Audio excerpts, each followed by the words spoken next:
in the French department at McGill University from Montreal, Canada. She completed a PhD in translation studies and children's literature at the Sorbonne Nouvelle Paris. Her dissertation focused on the way children's literature enables both the reader and the translator to experience language, orality, identity, and alterity. And these questions are still very much at the center of her research, both in translation studies and in children's literature. She's also a literary translator of contemporary fiction, working from English to French, and has translated the works of Patrick McCabe, Richard Millward, and Danielle Taylor, among others. And so her talk today, entitled Translating All the Ever Afters, will give us the possibility to enter into the translator's workshop. She will be talking about her latest translation of Taylor's book. Thank you, Cecilia. Just like Joseph asked you to forgive him for his pronunciation of French words, please forgive me for my pronunciation of English. Obviously, I'm a French speaker first. But I'd like to start by thanking Professor Benalia, the European Studies Department, and the French program for the invitation. I'm grateful for this opportunity to talk about Danielle Taylor's All the Ever Afters and to share with you my experience as a translator. So just let me give you an outline of the talk that I'm going to give you today. First, I want to tell you a few words on All the Ever Afters and on rewriting Cinderella in the 21st century, just so you can contextualize Danielle's version compared to what's being published today. The second part will be dealing with my translation and starting with the title, how I translated or not translated the French title. I wasn't the one picking the translation in the end. The third part would be about recreating the historical elements and atmosphere of All the Ever Afters, and translating the intertextuality with Cinderella, meaning the direct references within the book made to the classic tale. But first, the overall view I want to give you of rewritings of Cinderella in the 21st century. There are many rewritings. The website Goodreads lists at least 65 rewritings, and that's just between 2012 and 2018. So as you can see, it's a very popular fairy tale to be writing about or rewriting. Most of the books belong to children's literature and young adults literature. These ones are aimed at readers between the age of 8 and 12. As you can see, they are very different. The first one, Ella Enchanted, is actually considered a classic now for the rewriting of Ella. It has been adapted by Disney, I think, as a movie with Anne Hathaway. And on the other side, you have a more modern take on Cinderella. Both books deal with contemporary issues, like Ella Enchanted, for example, is dealing with female agency in it, because Ella is cursed with the curse of obedience. She can't say no. She has to say as she is told. So the whole book is dedicated to her journey to find her agency. And for Grimtastic Girls, as you can see, it's a playful intertextuality with several fairy tales. And you have, for example, representation, because the prince is dark-skinned. And it's a bit of a modern twist, because as you can see, Cinderella is wearing sneakers here.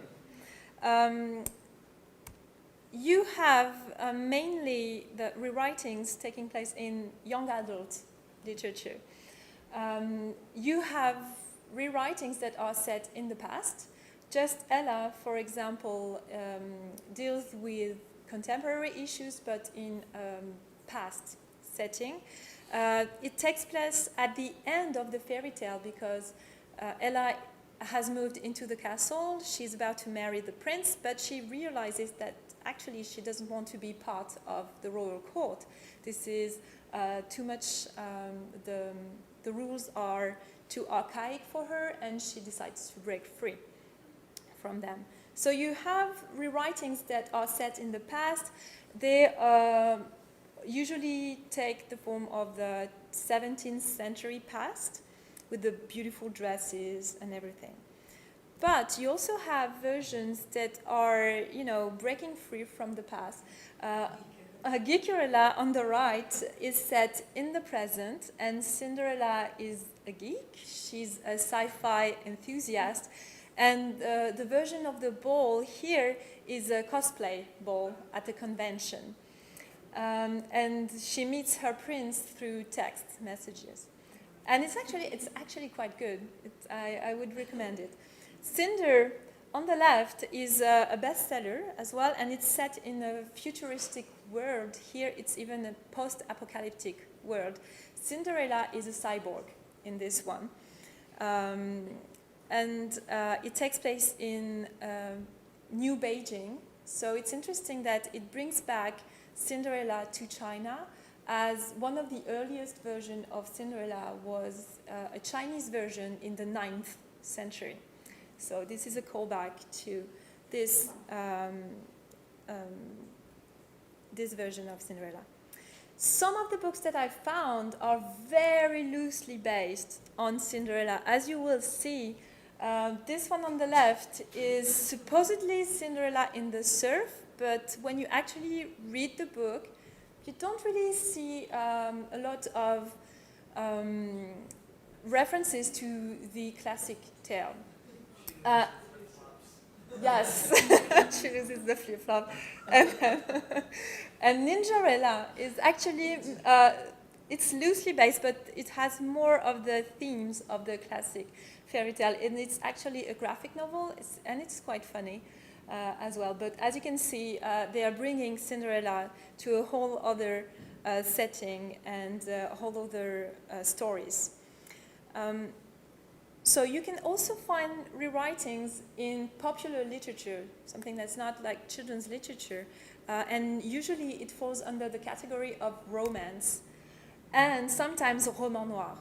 So the romance on the left, you can see clearly from the book cover that it is a romance. This is a Scottish take on Cinderella, and it's when you read the blurb, it's the summary. It's Romance 101, exactly. And this one is actually a novella on the right, and it features a detective that investigates the disappearance and possible murder of Cinderella at the end of the ball. So this is why you have, don't know if you can see it, but there is blood on the glass slipper on the cover. You have rewritings that focus on side characters in the tale. Usually it's one of the stepsisters. Sometimes you have the stepmother that is the protagonist. Confessions of an Ugly Stepsister is probably one of the most famous. It was written by the author of Wicked. And it was adapted, I think, as well for a TV movie.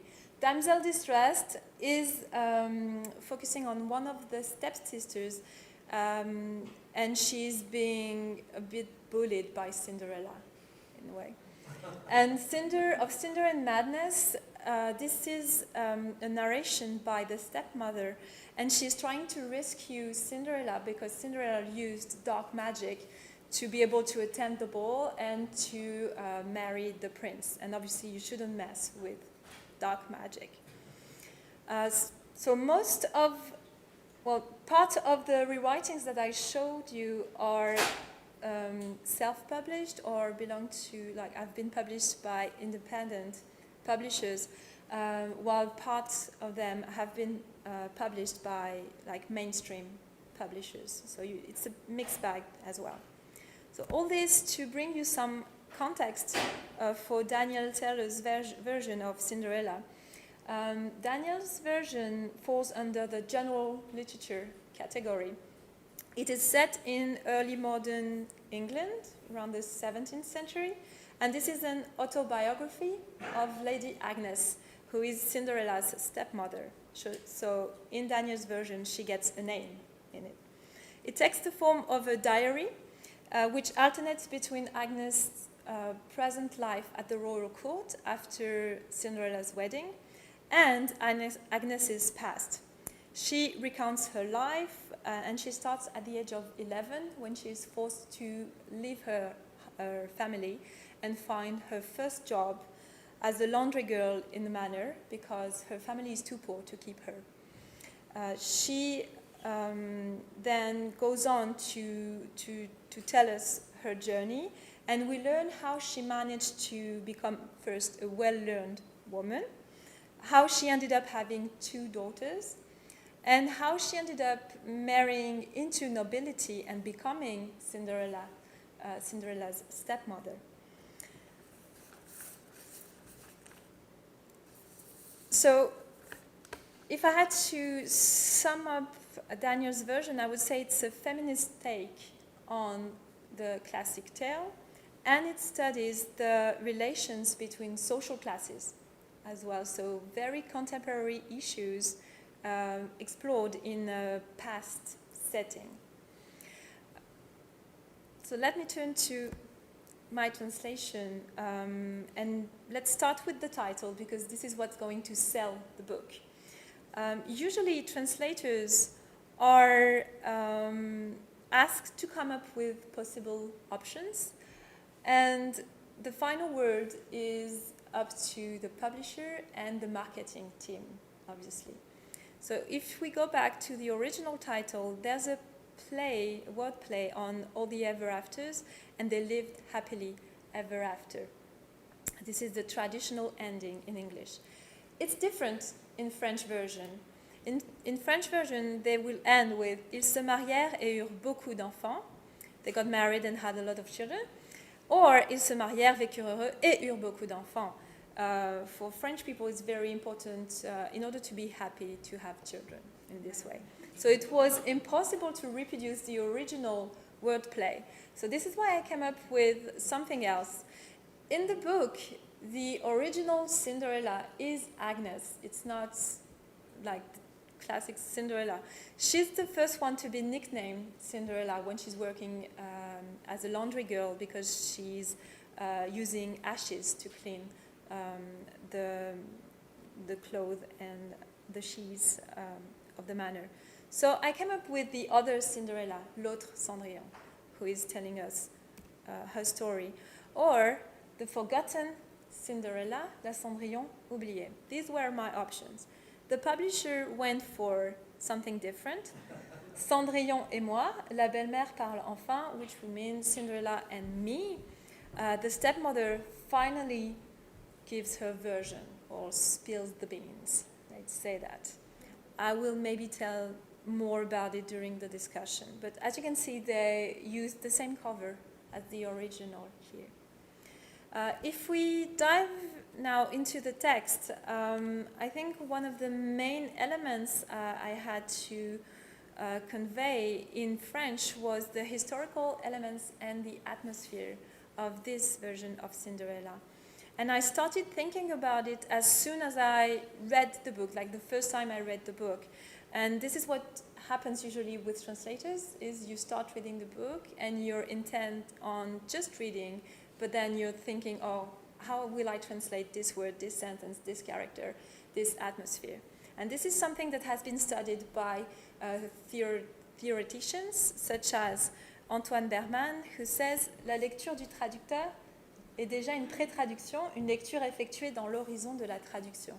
So if I had to reword this in English, it's simply that when translators first read the source text, so the original text, they are already thinking of its translation, on how they are going to translate it. And with Daniel's book, everything falls into place very quickly. As soon as the first pages, you know what's going to be like the setting and the atmosphere. And I want to just read the very first paragraphs.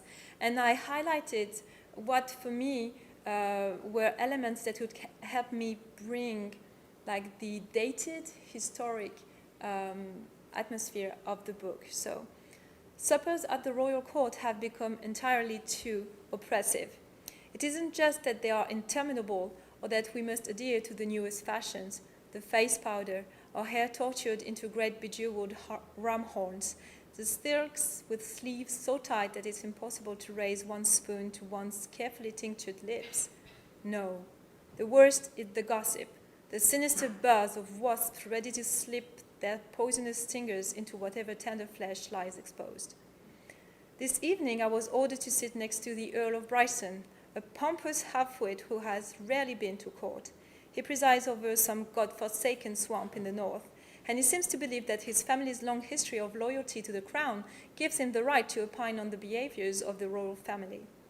My lady, he said, plucking at cuffs so voluminous that they draped into his soup, I understand that your noble daughters are not yet wed. No, my lord, I answered as briefly as courtesy would allow. And yet I have heard that they once fight for the attention of Prince Henry himself. The Earl dabbed his crimson lips daintily, that he tried to alienate his affection for Princess Elfrida. You seem amused, my lord. He could not have mistaken the coldness in my response. I fear that much of what you have heard is not true.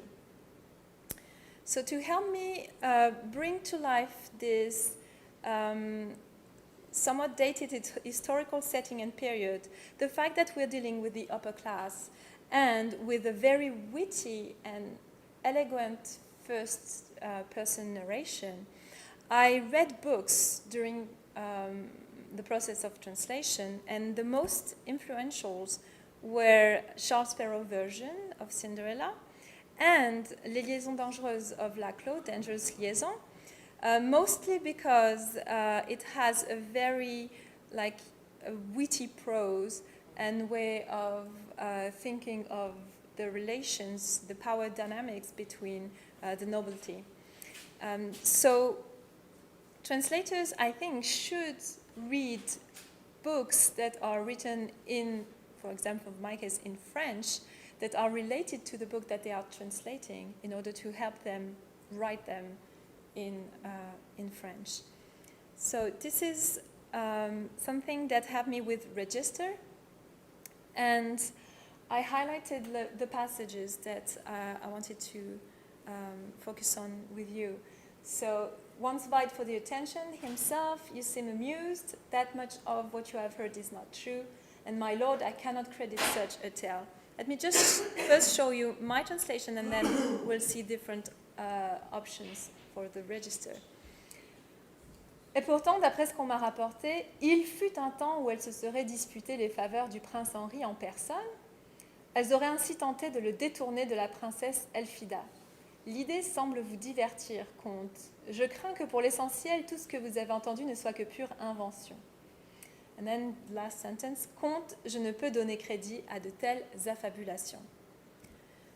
So, if we just look at the register, I wanted to show you some variants so you can see, maybe you can feel the difference between the French versions that were available for me.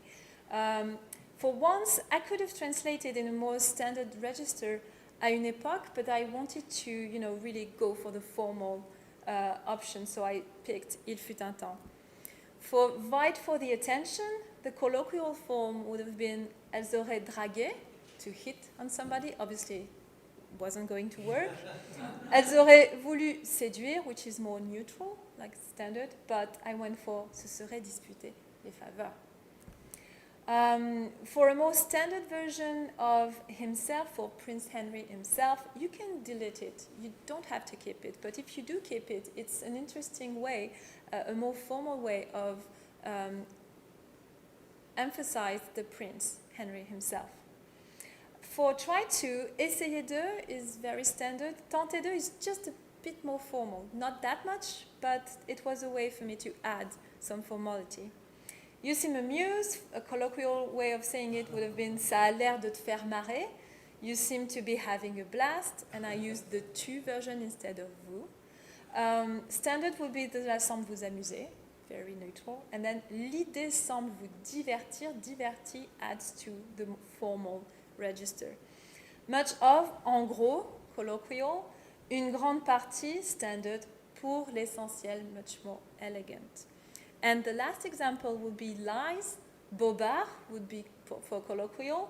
Mensonge, standard. Pure invention, this is more poetic, a more poetic way of saying that. So I really tried to pay attention to these details because I didn't want to be too formal to fall into parody as well. And when you think of register in French, you have to ask yourself, are you going to use vous or tu when you're addressing someone? Because in French, you have two options for the English you. Tu can be used to address just one person or someone you know well, while vous is used to address a group of people or somebody that you're not very familiar with or that is your superior. In All the Ever Afters, it is less about how well the characters know one another and more about their social status. For example, there's a power dynamic when Agnes is a young servant as a manner. She's going to be saying vous to almost everyone because almost everyone is a superior, and the other characters are going to say vous, to her because she's just a servant, just a laundry girl. When she marries the lord of the manor, after being a servant for him for several years, the Lord starts saying vous to her because she's her equal now that she's married to him. And when Agnes becomes Ella's stepmother, Cinderella's stepmother, she used to be her wet nurse, so Ella has to adjust the way she's addressing her and go from a tu to vous in order to be respectful to her stepmother. And it came handy, the tu-vous distinction, in this scene where Ella is being disrespectful to Agnes, and it is said so in the English text. What did you do to Henrietta? Henrietta is a rat that was living in Ella's room, and Agnes had it killed because it was not safe for the child. Ella, that is not the proper way to address me. She sometimes still spoke to me as though I were a servant. And then did you kill her? In French, I could emphasize this with the use of tu and vous. For what did you do? I said, qu'as-tu fait à Henrietta? So that French readers will immediately know that she's being disrespectful to Agnes.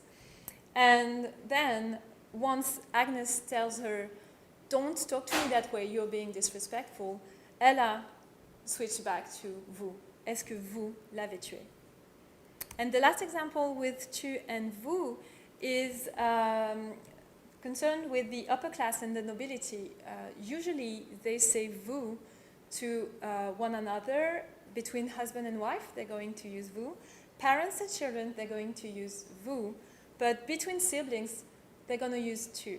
Like the stepdaughters are going to say tu to one another, but they're going to say vous to their mother because they are part of the nobility now. Another aspect of the text, of the historical atmosphere that I had to translate was how to translate very specific terms. I had to do some research on technical terms regarding laundry, brewing, and clothing. Brewing because at one point Agnes is working at a tavern, it's her tavern, and she's brewing beer. So I had to look up how you brew beer. And clothing because Ella is very, very invested in fashion at the time, so there are a lot of descriptions of the clothing.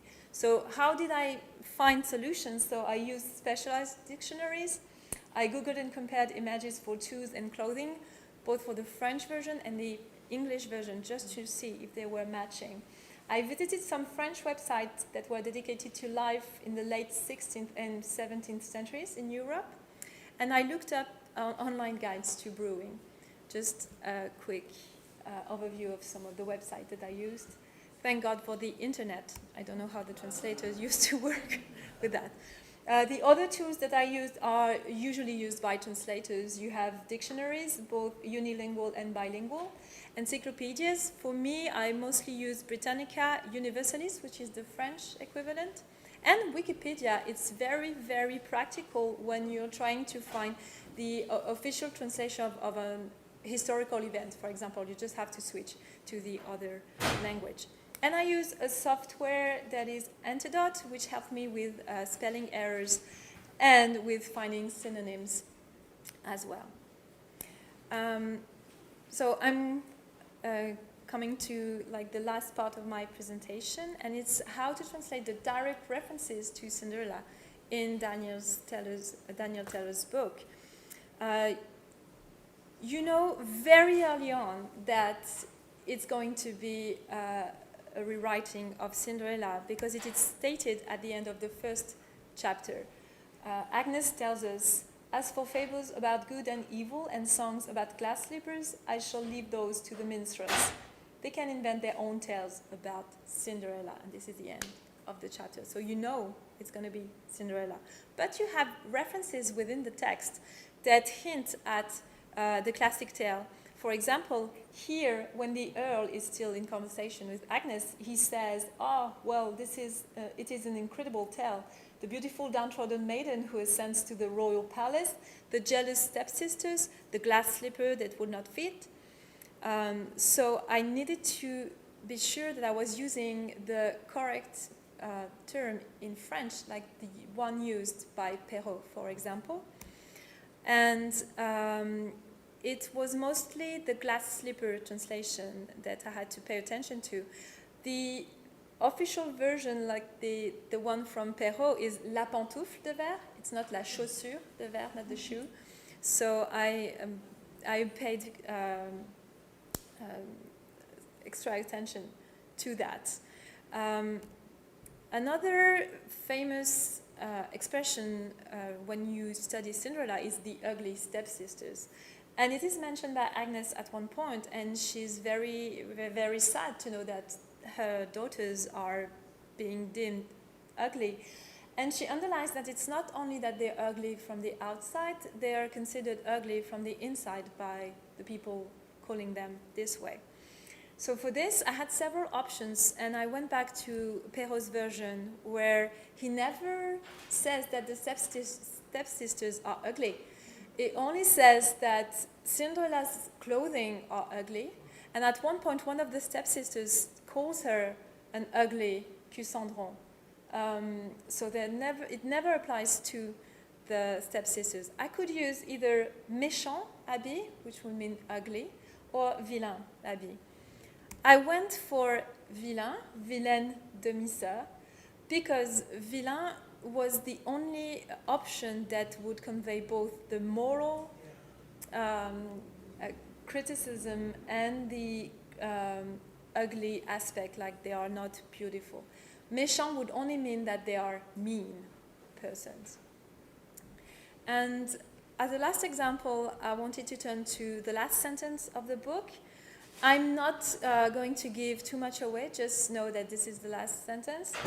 We may not deserve it, but we are happy. And I translated it by peut-être ne le méritons-nous pas, mais nous vivons heureuses à présent. I said vivons heureuses and not are happy, some heureuses, because I wanted to echo the traditional ils se marièrent, vécurent heureux et eurent beaucoup d'enfants. And I added à présent, now, because I wanted to play with the ever after, à tout jamais, that you associate with classic fairy tales. So with this presentation, I wanted first to underline how the tale of Cinderella remains very much alive and popular today by showing you the many, many rewritings published in recent years. As I showed you, a vast majority falls under the category of children's literature and young adults literature. About half of them are set in a contemporary in society, and they are dealing with contemporary issues. You have magic for about half of them as well, And the quality varies widely, and some are very loosely based on the classic tale. I also wanted to show you how Daniel Teller's All the Ever Afters stands out for me among these rewritings, as it is aimed at a general audience. It's a realistic tale, there's no magic in it. It focuses on the inequalities between men and women and between social classes. And it gives voice to the antagonist, the stepmother, while most rewritings still have Cinderella as the protagonist. And finally, I wanted to invite you in the translators workshop, as Cecilia said early on, and to give you a glimpse of how translation gets created. It's important for me to share this with the public because translators mostly work alone behind the scenes, and readers rarely think of them, of us, when they read translated texts. And for me, translation is a form of rewriting, and I hope I managed to demonstrate it today with you. Thank you for your attention.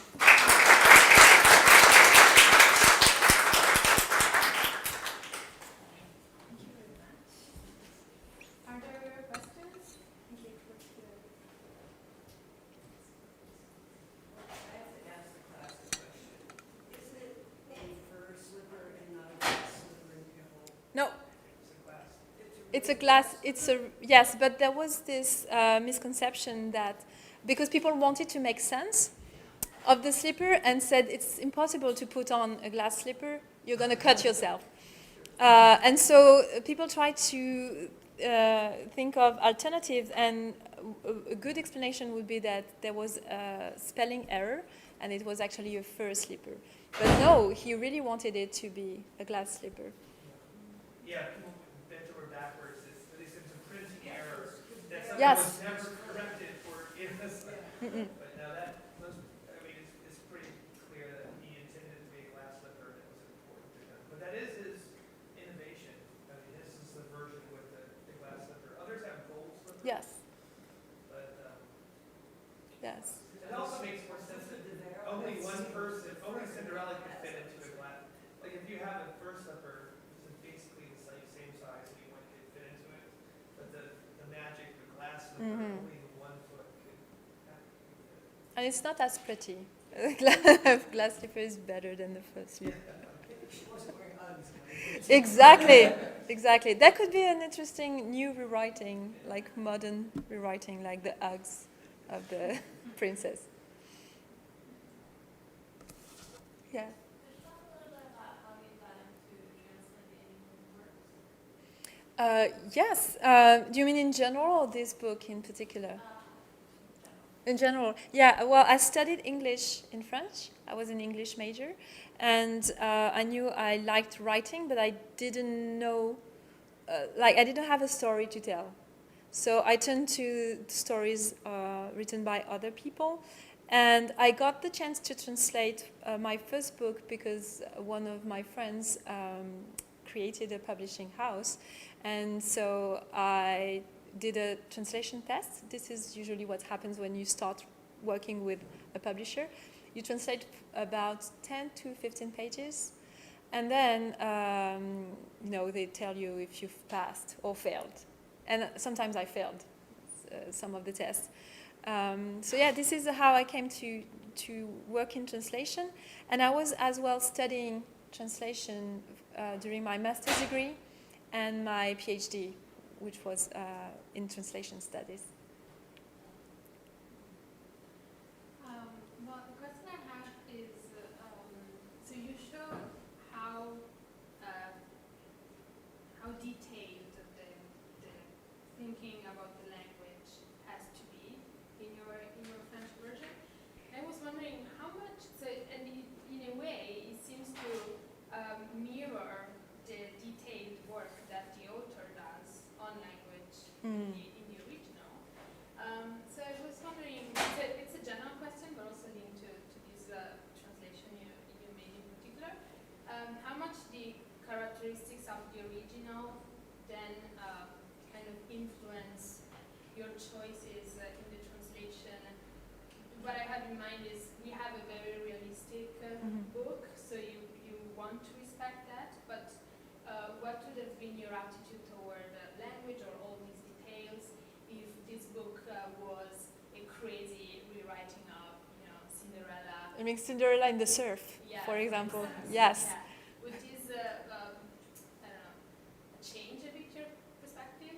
My approach the to the work? translation. Well, I hope not. I try to I try to practice translation in an ethical way for me, and I want to take the book I'm translating seriously. And I'm a scholar. I study children's literature and popular literature, so that would be awful if I was to disparage the work I'm studying by saying, oh, this book doesn't matter, I can translate it whichever way you want. Usually it's the publisher that lets you know how much freedom you have in your translation. If you have to be very close to the text or if you can take liberty with it. For me, I always look at how the author wrote the text, the style, the vocabulary, everything. And I try to find the equivalent in my rewriting of their version. And I translated modern fiction and very serious work, but I also translated a thriller that was just, you read it in the summer when you're on vacation. And I still went about it the same way. I read it thoroughly. I had several drafts. I went back and forth with the publisher on some of my choices. So I would say it's just a general attitude to the texts, and I'm not going to treat them too differently regarding the genre, for example. Yeah. Yes. Thank you for your presentation. How long did it take you to do the translation, including your research and everything? How long did it take you? About 5 months for that, but I was going back and forth with an editor, somebody that was editing my draft and coming back to me with suggestions. But yeah, it took about 5 months, also because for part of it I was teaching, doing research. So yeah, 5 months, but it's a big book. It's 300 pages long. It seems very Yeah. We're gonna have to ask the author how long it takes Yes. you to write it. Yeah. The question behind you and then So I wanted to ask about the word you mentioned at the end, Iran. Yeah. Is this a word that's used commonly, like you can use it in person, or is this a word that's only found in books? And then as something you can also talk about, the English word villain. Wait. Yes. So yeah, I think villain in English is based on the vilain in French. It's still used in French. You would say that probably to a child when he's acting out, like tu es vilain, tu te comportes comme un vilain. But you would never really say now, they are villain. It's a bit dated, or how would I call that? Archaic, yes. You would sound like a grandmother, if you use them. So yeah, but the villain, the English word, I think just only applies to the personality. It would never apply to the physical appearance, right? So yeah, they only took that one part of the meaning from the French word into it. So yeah, don't really use vilain in French. So méchant would be a good word for bad behavior, and ugly you would say laid ou laid, L-A-I-D. That would be much more used in that. I didn't bring this up in my paper, but in most English translations that try to be exact with the throw, you'll find the phrase center slut.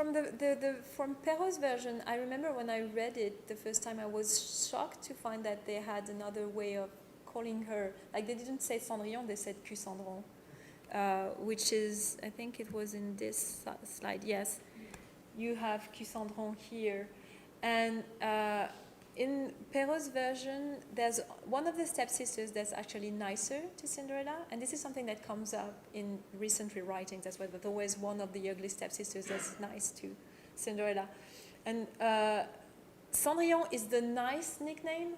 Cendrillon is the mean nickname, and for me it's because you have Q, which is bottom, let's say, Cendrillon, which is based on ashes.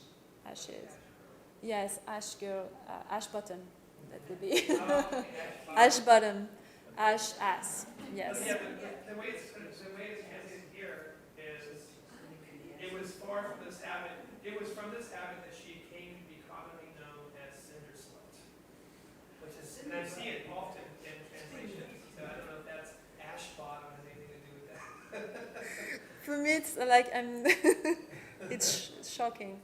And then I have a real question. Yes. You don't have to answer this, but I'm just wondering, does your translation generally work for hire, or do you own the intellectual property? Like, do you get paid per gig, or is like the translation your intellectual property? How does that usually work? It's my property, but I accept to give it away to the publisher for a certain amount of time, and then if they don't republish it. Oh, then it works first. Yeah, it comes back to me. They can resell it to another publisher, but then I will get money out of it. Translators in the law, in the French law, we are authors first, so I'm the author of my text. And so, yeah, I relinquish, would you say that? My rights to the publisher for a certain amount of time. Yes? Can you share a little bit about your experience working with different publishers and how Sure. they decide which kind of draft you're going to go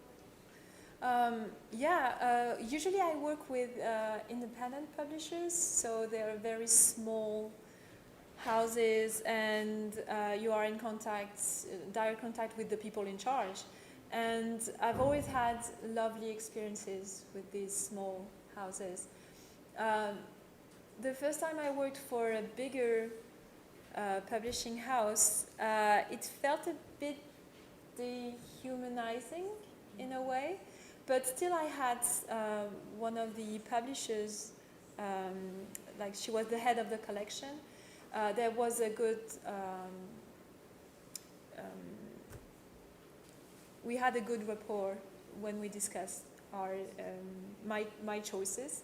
Sometimes I had to defend them, but usually it's a very nice conversation between two people that just want the best out of the process. And for this one, for Daniel's book, it was the first time that I was working with Gallimard, in a way.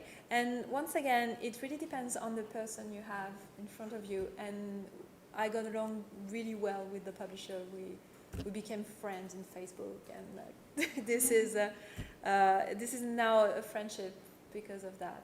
So I think like with you, you're more likely to have a good experience with smaller, like independent publishers, but you can still have a good time with the bigger houses.